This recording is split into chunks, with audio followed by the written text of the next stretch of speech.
Welcome to the Jiu-Jitsu Times podcast. I am Chris Zahar, and once again, I am on the phone with a man who needs no introduction in the Brazilian Jiu-Jitsu community. Of course, I'm talking about Mr. Eddie Bravo. Eddie, how are you today?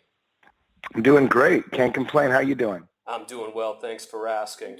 Okay, so first thing I want to talk about today is you recently promoted Tony Ferguson to black belt, huh? And Yes, not only did you give him a black belt, you gave him your black belt. And not only was this your black belt, it was the black belt that your instructor, Jean-Jacques Machado, gave you. Is that correct? absolutely, Yeah. absolutely. When I got back from Abu Dhabi in 2003, I was a brown belt, and the first day back to class, Jean-Jacques gave me the black belt around his waist.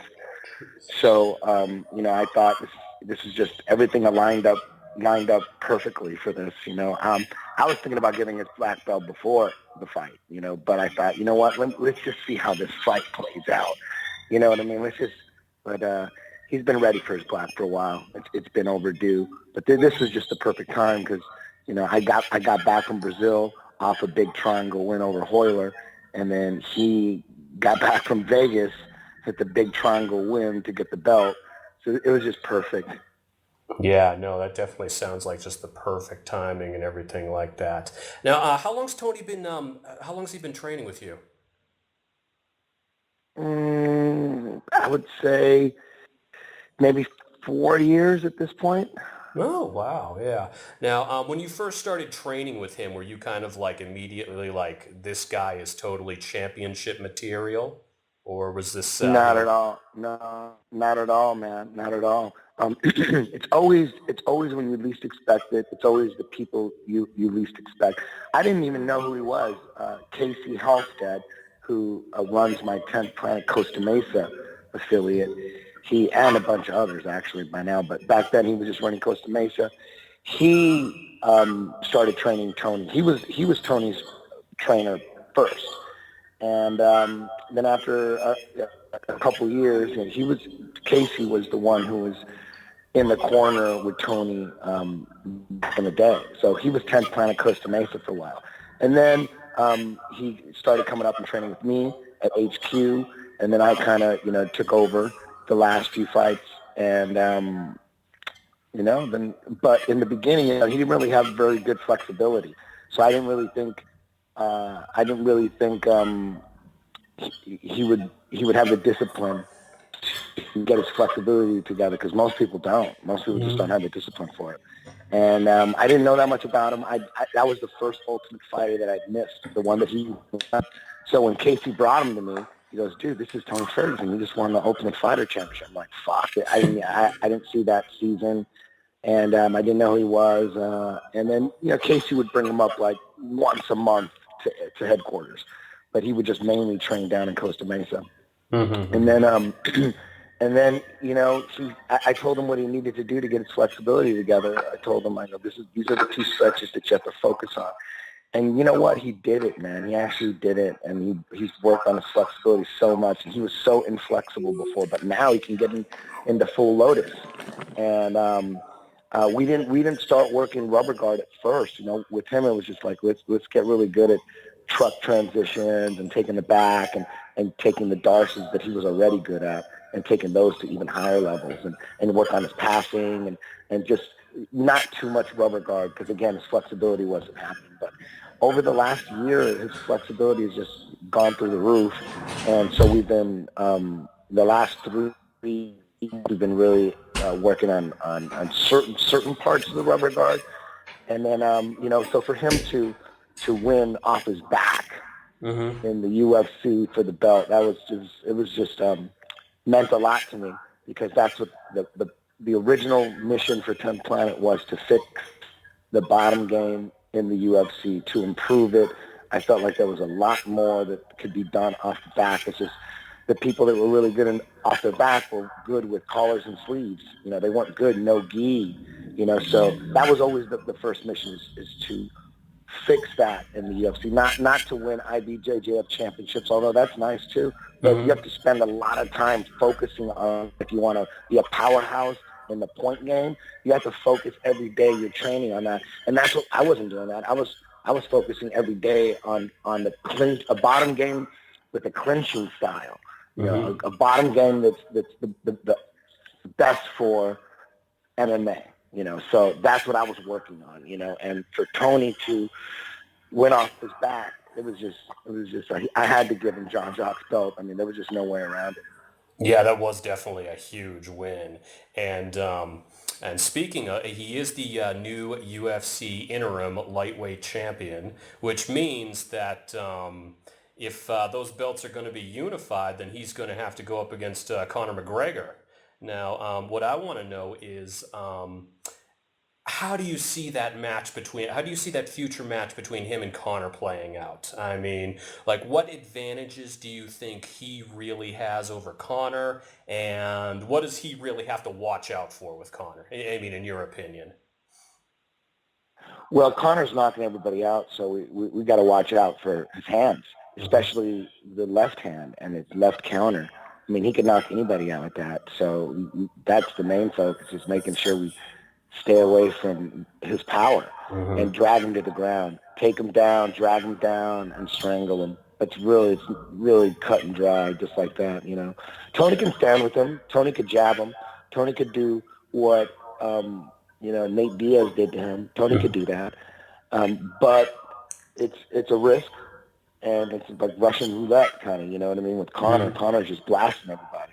So the safest thing to do would be to just take him to the ground by any means necessary, and just putting a choke on him, closing it, beating him just like Nate Diaz. That's the perfect game plan. Yeah, definitely. I definitely think he has the ground game over him in that respect. Okay. So next thing I want to talk about today is the upcoming EBI event. It's lightweights, but it's going to have the welterweights. Is that correct? As in the combat jiu-jitsu. That's correct. This Sunday, 6 o'clock Pacific Standard Time on UFC Fight Pass. It's also available on inchbyinch.tv. You can buy the pay-per-view if you don't want to order Fight Pass. Now you have a choice, and you'll always have a choice from this on.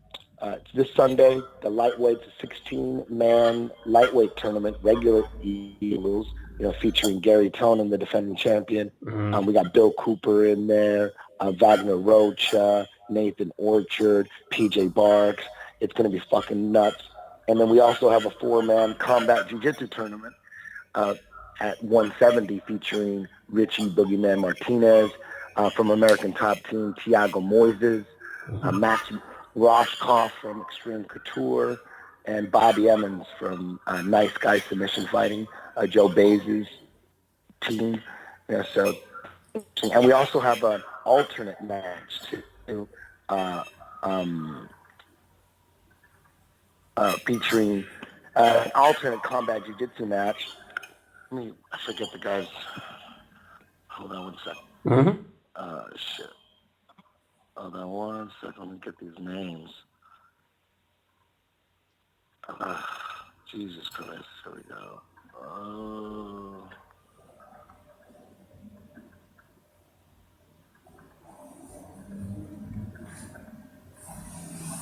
We have an alternate match. We just had a last minute replacement. Denny's opponent got switched out, but Denny Prokopos is doing a combat jiu-jitsu alternate match against a black belt from Felipe Fogolin School down in Orange County. I forget the guy's name because he's a last minute replacement. We'll do an extra little special match with Danny. Danny always wanted to do combat jiu-jitsu, so, and he's got the bottom game for it, so I'm throwing him in there. Nice. And then, and then 3 weeks later, we have the debut of Combat Jiu-Jitsu Worlds. It's Combat Jiu-Jitsu Worlds 1, and we're going to have an 8-man tournament featuring Gary Tonin, and a bantamweight tournament featuring all the guys from the first Combat Jiu-Jitsu we did, J.M. Holland, Chad George, Sheridan Moran, Nick Holmes, plus Wilson Hayes, Nick Pace, and So that's 3 weeks later. And Wagner Rocha is also going to be in there with Gary Tonin. So you're going to see Wagner Rocha and Gary Tonin battle it out in regular EBI, and then 3 weeks later they're going to battle it out in combat jiu-jitsu. Wow. And that'll be actually that's going to, no, I'm sorry, go ahead, continue. and that's going to be available on inchbyinch.tv as well. Nice. And that'll be a really good transition for Gary Tonin. I don't know if you heard, but Gary Tonin recently got signed to One Championship, an MMA organization in Singapore. So that'll be a really good transition. Yes. Absolutely. I think Gary Tonin's going to kick ass in MMA. I think people are going to get fucked up. Yeah. I think he's going to leg lock a lot of people in MMA. That's how I see it. Mm-hmm. Have you seen any of his striking yet? I mean, do you have any opinions about that, or? I haven't seen it. Based on his athleticism and grappling, I bet his striking's gonna look good. I bet. Ryan Hall. No one knew what his striking was gonna look like, but guess what? Ryan Hall's a good striker. Mm-hmm. I think Gary Tonin. He's too smart not to do the right things to develop his striking. Mm-hmm. No, absolutely. I mean, and he's still young too, so he's probably got a long career ahead of him. I want to say, what is he in his early mid-20s, Gary Tonin? So yeah. I don't know. I would say he's about 26. Yeah. Well, that's at least 10 years of MMA ahead of him. So yeah, that's going to be. I do agree. I think he would have done well. Do you think he probably should have gone to one of the bigger MMA organizations, maybe like Bellator or UFC, or you think One Championship is? I don't know if you know anything about One Championship.